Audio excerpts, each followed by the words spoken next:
तो हेलो दोस्तों, मैं बादल सवाल गीता क्लास में आपका स्वागत है। दोस्तों, जो हमारी DSSB, PRT, UP TET, STET और बीएड एंट्रेंस के लिए हमने एक मैथ की नई सीरीज शुरू की थी, तो उसमें हम जो एक चैप्टर कर रहे हैं आयु संबंधित पर्सन, हमारे एज रिलेटेड क्वेश्चन। तो ये इसकी एक क्लास हमारी हो चुकी है इस चैप्टर की, और बहुत ही अच्छी तरह से सिंपल तरीके से मैंने आपको समझाया था। तो उसी में जो है एक नए क्वेश्चन हम आज करेंगे कि मेथड वही रहेगा जो हमने किया था, लेकिन कुछ क्वेश्चन देखो ऐसे होते हैं जो जिस पे जो है कोई भी ट्रिक यूज काम नहीं करती, वो एक्स के मेथड से ही जल्दी निकल जाते हैं। अगर ट्रिक भी यूज करेंगे तो ट्रिक जो है ज़्यादा समय लगेगा ट्रिक यूज करने में। तो आज भी उसी ट्रिक से जो मैंने कल बताई थी आपको ट्रिक, उसी ट्रिक से नए क्वेश्चन करेंगे और देखते हैं हम आज के हमारे क्वेश्चन क्या है।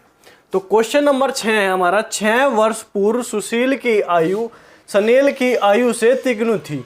6 वर्ष बाद सुशील की आयु सनेल की आयु का 5/3 होगा। सनेल की वर्तमान आयु क्या है? देखो यहाँ पे दो शब्द आए, इन शब्दों का जो है आपको ध्यान रखना पड़ेगा। 6 वर्ष पूर्व और 6 वर्ष बाद। एक बात ध्यान रखना अपना, 6 वर्ष पूर्व और 6 वर्ष बाद मतलब एक दूसरे के अपोजिट जहां भी वर्ड आओगे वहां पे उन दोनों संख्याओं को जोड़ना है। जहां भी एक तरह के शब्द आओगे 6 वर्ष पूर्व 6 वर्ष पूर्व तो वे आपस में घटाने हैं, या 6 वर्ष बाद आओगा तो वे आपस में घटाने हैं। लेकिन अगर विपरीत शब्द आओगे, जैसे एक बार पूर्व आया एक बार बाद आया, तो इन दोनों को हम जोड़ के लिखेंगे। इस बात को आपको थोड़ा ध्यान रखना है, ठीक है। तो क्या कहा, सुशील की आयु सनेल की आयु से तिगुनी है। यहां पे हमने मान लिया कि ये है सुशील। क्या है? ये है सुशील और ये है क्या? सनेल। सनेल है, ठीक है। तो सनेल की आयु से तिगुनी है, तो सनेल की आयु क्या है? 1 और सुशील की क्या है? 3। तो 3:1 का अनुपात आ गया। उसके बाद क्या, 6 वर्ष बाद सुशील की आयु सनेल की आयु का 5/3 है। जहां भी भिन्न में संख्या आवे और का आवे, का 5/3 जो हमारी हर में संख्या है, नीचे जो हमारी संख्या है उससे पहले जो शब्द होगा वो हमारी जो है हर वाली संख्या का अनुपात होगा। तो सनेल की आयु का अनुपात क्या है? 3। सनेल का अनुपात क्या होगा? 3। और जो बचा हुआ है वो क्या होगा? सुशील का अनुपात, वो क्या है? 5। तो 5:3 हमारा जो है ये इनका 6 वर्ष बाद का अनुपात आ गया, ठीक है। तो इस तरह करना, जहां भी भिन्न संख्या है का 5/3 तो हर वाली संख्या उससे पहले जो भी पहला नाम आओगा वो है, उसके बाद जो बचा वो जो है सुशील का जो है अनुपात होगा, ठीक है। तो अनुपात आ गया 5:3, ठीक है। अब हमने कहा था जहां भी पूर्व और बाद की संख्या आवे तो हमें क्या करना है? जोड़ना। 6 और 6 क्या? 12 गुणा। हमने क्या बताया था कि बाद वाली संख्या बाद वाला जो अनुपात है उसका अंतर लेना। 5 और 3 का अंतर क्या होगा? 2 गुणा 2 बटे क्या लेना? क्रॉस गुणनफल का अंतर। 3 3 9, 5 1 5, 9 में से 5 गए, क्या बटे? बचा 4। बटे में क्या लिखेंगे? 4। अब हमें निकालना क्या है? हमें निकालना सनेल की वर्तमान आयु। हमारे पास वर्तमान आयु का कोई भी अनुपात नहीं है, तो हम 6 वर्ष पूर्व का अनुपात लिखेंगे। 6 वर्ष पूर्व का सनेल का अनुपात क्या है? 1। तो हम निकाल लें किसका? सनेल का। सनेल का हमें निकालना है। 6 वर्ष पूर्व का अनुपात क्या है? 1। गुणा कर देंगे 1 से, और हमें ये जो हमें निकालना वो क्या निकलेगा? 6 वर्ष पूर्व का। 6 वर्ष पूर्व का। और हमें निकालना वर्तमान का, तो इसमें क्या करेंगे? इसमें जो है 6 ही जोड़ देंगे, क्यों? वर्तमान का निकालना। तो काट दो। 12 दूनी 24, 24/4, 4 6 24 प्लस क्या होगा? 6। तो 6 और 6 क्या? 12 वर्ष। 12 वर्ष हमारा जो है इसका आंसर आ जाएगा। 12 वर्ष हमारा क्या आ जाएगा? इसका आंसर आ जाएगा। तो देखो, जो मेथड मैंने आपको कल बताया था वही मेथड है वो का वही मेथड है, और उसमें जो है हमें क्या करना? देखो, ना तो हमें वर्तमान का पूर्व का दिया गया 6 वर्ष पूर्व का, और 6 वर्ष बाद की हमें जो है इसका अनुपात दिया गया, तो हम 6 वर्ष पूर्व का या बाद का ही अनुपात इसमें लिख लेंगे, उसी की गुणा कर लेंगे। मतलब जो निकालना होता है उसी की गुणा करते हैं। तो सनेल का अनुपात है तो 6 वर्ष पूर्व की गुणा कर लो या 6 वर्ष बाद की। अगर 6 वर्ष बाद की करेंगे तो 6 इसमें से घटाना पड़ेगा वर्तमान में लाने के लिए। 6 वर्ष पूर्व के अनुपात से गुणा करेंगे तो इसमें 6 जो है जोड़ना पड़ेगा वर्तमान में लाने के लिए। तो 24/4 6 आ गया, और 6 में 6 जोड़ेंगे तो 12 वर्ष इसका जो है वर्तमान आयु आ जाएगी सनेल की, ठीक है। आगे समझ में। उसके बाद क्वेश्चन नंबर 7 हम देखते हैं। 10 वर्ष पूर्व सचिन की आयु अजय की आयु से दुगनी है। यदि 10 वर्ष बाद सचिन की आयु 40 वर्ष हो तो अजय की वर्तमान आयु क्या है। देखो 10 वर्ष पूर्व की बात हो रही, 10 वर्ष पूर्व की बात हो रही, 10 वर्ष पूर्व, 10 वर्ष पूर्व मतलब पहले की बात हो रही।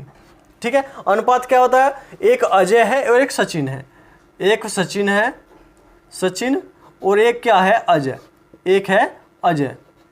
ठीक है, तो अजय की आयु से दुगनी है, तो अजय की आयु से दुगनी बताइए, 1:2, तो 2:1 है सचिन अनुपात अजय। ठीक है, यदि 10 वर्ष बाद सचिन की आयु 40 वर्ष है, अब 10 वर्ष बाद उनने 40 वर्ष बताया, 10 वर्ष बाद, 10 वर्ष बाद क्या बताया, 40 वर्ष, किसकी, सचिन की आयु 40 वर्ष बता दी, 40 वर्ष।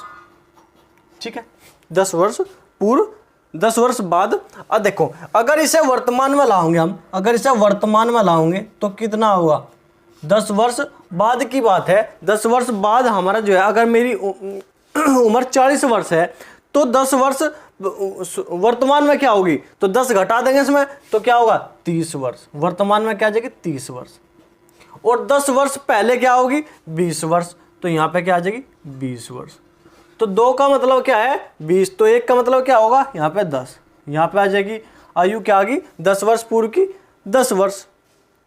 ठीक है, अब क्या निकालना हमें निकालना अजय की वर्तमान आयु, तो वर्तमान निकाल लेंगे, ये हमारी जो है अजय की क्या आई, 10 वर्ष पहले की आयु 10 वर्ष आ गई, तो 10 वर्ष बाद अगर इसे लेकर चलेंगे वर्तमान में तो क्या होगी, तो 10 + 10 क्या होगी, 20 वर्ष, 20 वर्ष किसकी आ गई, ये अजय की आयु आ गई वर्तमान वाली। ठीक है, और अजय की आयु आ गई वर्तमान वाली।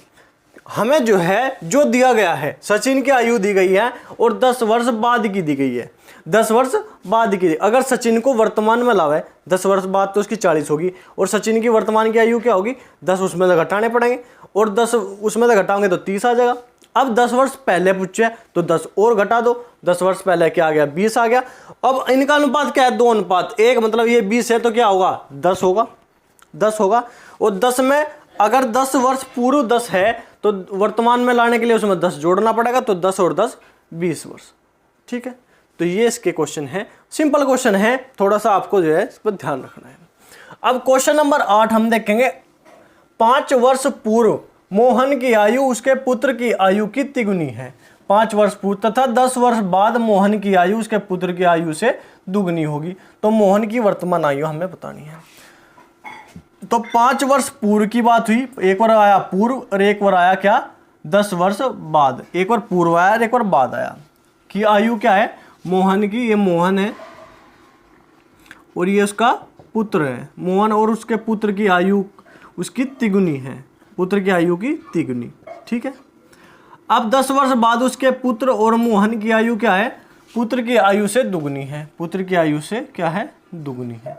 ठीक है, यहाँ पे 5 वर्ष पूर्व आया और यहाँ पे 10 वर्ष बाद आया, तो मैंने क्या कहा था, जहाँ भी पूर्व एक बार बाद आवे तो उन्हें जोड़ देना, 5 और 10 15 गुणा लास्ट वाले अनुपात का अंतर क्या होगा, 1 बटे क्रॉस गुणा करेंगे, 3 × 3 2 × 2, इनका अंतर क्या होगा, 1। हमें क्या निकालना देखेंगे, फिर हमें निकालना है क्या, मोहन की वर्तमान आयु। मोहन क्या है, मोहन की 5 वर्ष पूर्व का अनुपात पता है हमें, तो उसका 5 वर्ष पूर्व की आयु निकाल लेंगे, तो गुणा कर देंगे 3 से। ठीक है, तो क्या होगा, 15 × 3 45 वर्ष आ गया, 45 आ गया। लेकिन हमें क्या वर्तमान बताएंगे, ये 5 वर्ष पहले की है जो आयु निकली, तो इसमें क्या जोड़ देंगे, 5 जोड़ देंगे, तो वर्तमान क्या आ जाएगी, हमारे क्या आ जाएगा, 50 वर्ष इसका जो है, इसकी वर्तमान आयु जो है, 50 वर्ष की वर्तमान आयु जो। ठीक है, बिल्कुल इसी तरीके से करना हमें क्वेश्चन, जो हमने कल पढ़ा था यही तरीका था, आज पढ़ रहे हैं वही तरीका है, इसी तरीके से करना, तो इस तरीके को जो आप जो है ध्यान रखो। ठीक है, करो, फिर नेक्स्ट क्वेश्चन देखते हैं। नंबर 9 देखेंगे हम, क्या है हमारा, पुष्पा की आयु रीटा की 2 वर्ष पूर्व की आयु से दुगनी है, यदि दोनों की वर्तमान आयु का अंतर 2 वर्ष हो तो पुष्पा की वर्तमान आयु क्या होगी, पुष्पा। ठीक है, पुष्पा की आयु रीटा की 2 वर्ष पूर्व, अगर रीटा की 2 वर्ष पूर्व हम जो है कोई आयु मान लें तो उसकी दुगनी जो है उसकी वर्तमान आयु है पुष्पा की। तो देखेंगे किस तरह हमें जो इसका लिखना है, पुष्पा की आयु रीटा की 2 वर्ष पूर्व की आयु, तो ये रीटा है, ये तो होगी रीटा और ये होगी पुष्पा, ये पुष्पा है। तो 2 वर्ष पूर्व की बात हो रही, 2 वर्ष पूर्व, ठीक है। तो रीटा की 2 वर्ष पूर्व की आयु, तो रीटा की 2 वर्ष पूर्व की आयु हमने मान ली ये एक्स थी, ठीक है। इसे जो है एक्स से निकालेंगे क्योंकि इसमें जो है कम समय लगेगा एक्स से, आप समझिए एक बार। रीटा की हमने 2 वर्ष पूर्व की आयु मान ली एक्स है, और ये वर्तमान की बात हो रही, वर्तमान की बात हो रही। तो पुष्पा की आयु रीटा की 2 वर्ष पूर्व की आयु की दुगनी है। तो 2 वर्ष पूर्व की रीटा की आयु क्या है एक्स, और पुष्पा की वर्तमान आयु क्या है, इसकी दुगुनी मतलब 2x, ठीक है। अगर हम जो है पुष्पा की 2 वर्ष पूर्व की बात करें तो क्या होगा, 2x माइनस 2 आ जाएगा, ठीक है।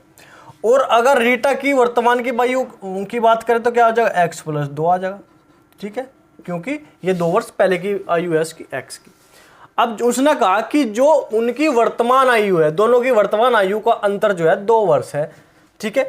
अंतर 2 वर्ष है तो लिख दो x प्लस 2 माइनस 2x बराबर 2, ठीक है।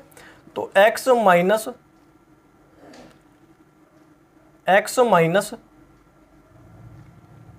2 माइनस 2x बराबर 2, ठीक है। 2 को इधर पहुंचा देंगे, x को इधर, तो क्या आ जाएगा, x बराबर 4, x बराबर 4 वर्ष आ गया, x बराबर 4 वर्ष। उसने क्या पूछा, पुष्पा की वर्तमान आयु पूछा। अब पुष्पा क्या है, पुष्पा ये रहा 2x है, तो x की मान क्या है 4, तो 4 गुणा 2 बराबर क्या आ जाएगा 8 वर्ष। पुष्पा की वर्तमान आयु क्या आ गया हमारे पास 8 वर्ष। बिल्कुल सिंपल, जो इसमें लिखना वही लिखना है और ज़्यादा एक्स्ट्रा कुछ नहीं लिखना है। 2 वर्ष पूर्व की आयु मान ली, उसके बाद उसकी दुगनी है इसकी वर्तमान आयु 2x, इसकी जो है जब ये x है तो वर्तमान क्या होगी x प्लस 2, क्योंकि 2 वर्ष पहले की है x, तो 2 इसमें जोड़ देंगे, इन दोनों का अंतर जो है 2 है, सोल्व कर दो 8 वर्ष आ जाएगा, ठीक है। उसके बाद क्वेश्चन नंबर 10 है, कमला का विवाह 6 वर्ष पूर्व हुआ, उसकी वर्तमान आयु उसके विवाह के समय की आयु का 5/4 गुना है। कमला के पुत्र की आयु उसकी आयु का 1/10 है, उसके पुत्र की वर्तमान आयु हमसे पूछी। अब देखो, एक तो आयु इसमें है वर्तमान आयु, और एक है विवाह के समय की आयु,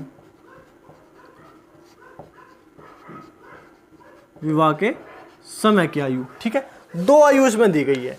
उसने कहा कि उसकी वर्तमान आयु उसके विवाह के समय की आयु से 5/4, मैंने बताया था जहां भी भिन्न में आवे उससे पहले का, की, के, सा, सी से जो भी आवे, तो हर में जो संख्या है उससे पहले देखो कौन सा नाम आ रहा, उससे पहले आ रहा विवाह के समय की आयु। तो विवाह के समय की आयु क्या है 4, विवाह के समय की आयु 4, और बची हुई आयु क्या है 5, ये क्या है वर्तमान आयु, तो 5:4 का अनुपात है इनमें, ठीक है। और उन्होंने क्या कहा, विवाह उसका कमला का विवाह 6 वर्ष पूर्व हुआ था, मतलब इसका क्या है 6 वर्ष पूर्व हुआ था, मतलब क्या है इसका कि इसका जो है वर्तमान आयु और विवाह के आयु के बीच में 6 वर्ष का अंतर है। तो इनका बीच में क्या है, इनके बीच में ये अंतर जो है क्या है, अंतर कितना है, अंतर है 6 वर्ष का, 6 वर्ष का। हमें पता है, हमें अंतर पता चल गया इसका 6 वर्ष है, तो अंतर के नीचे क्या लिखते हैं हम, अंतर के नीचे अनुपात का अंतर लिखते हैं, तो 5 और 1 का 4 का अंतर क्या है 1, ठीक है। अंतर के नीचे अंतर लिखते हैं अनुपात का। अब हमें क्या निकालना, हमें जो है उसकी वर्तमान आयु निकालनी, तो गुणा कर देंगे किससे, वर्तमान आयु के अनुपात से, क्या आ जाएगा 6 पंजे 30 वर्ष, 30 वर्ष उसकी वर्तमान आयु है किसकी, कमला की। अब उसके पुत्र की वर्तमान आयु निकालनी, पुत्र की आयु क्या कैसे निकलेगी, कमला के पुत्र की आयु उसकी आयु का 1/10 है, तो पुत्र की आयु वर्तमान कैसे निकलेगी, 30 का हम क्या करेंगे 1/10, तो क्या होगा 3 वर्ष, 3 वर्ष हमारा जो है इसके पुत्र की आयु हमारी आ गई 3 वर्ष। बिल्कुल सिंपल क्वेश्चन है। इसी तरह जो मैंने इसमें बताया है भिन्न का, एक तो भिन्न वाली बात ये, जहां भी हमारी आयु आवे कि आयु 5/4 है, तो हर में जो संख्या है, नीचे वाली जो संख्या है उससे पहले देखो कौन सा नाम मरा, विवाह के समय, तो विवाह के समय क्या होगी 4, और उसके पहले क्या है वर्तमान, तो वो बची हुई क्या होगी वर्तमान। इस तरह जो है अनुपात बना लेना है आपको, ठीक है। तो ये तरीके हैं इन क्वेश्चनों को करने के, जो कि जिससे आप जो है आसानी से और जल्दी आपको कम समय में जो है इस क्वेश्चन को कर सकते हो। तो ठीक है, आज के लिए इतना ही। अगर क्वेश्चन आपको समझ में आ रहे हो, डिस्कशन आपको अच्छा लग रहा हो, पढ़ाने का तरीका आपको अच्छा लग रहा हो, क्वेश्चन आपको जो है एक नंबर तरीके से आपको बताए जा रहे हैं, कोई भी आपको ऐसे सिंपल तरीके से नहीं बताओगा। आपको जो है, आपने कभी ये चैप्टर पढ़ा हो या ये चैप्टर ना पढ़ा हो, लेकिन आपके समझ में आ जाएगा। आप अगर एक बार देख लो और एक बार जो है अपना रिवीजन कर लो, आपके जो है दिमाग में सेट हो जाएगा। तो ठीक है, आज के लिए इतना ही। मैंने आपको बोला था कि अगर आपको इसका एक्स का मेथड भी चाहिए, किसी आपके कोई बीएड का एग्ज़ाम है या आपका डीएलएड का एग्ज़ाम है, अगर आपको इस चैप्टर का एक्स वाला मेथड भी चाहिए तो आप जो है एक बार कमेंट कर सकते हो। तो ठीक है, आज के लिए इतना ही। धन्यवाद। जय हिंद।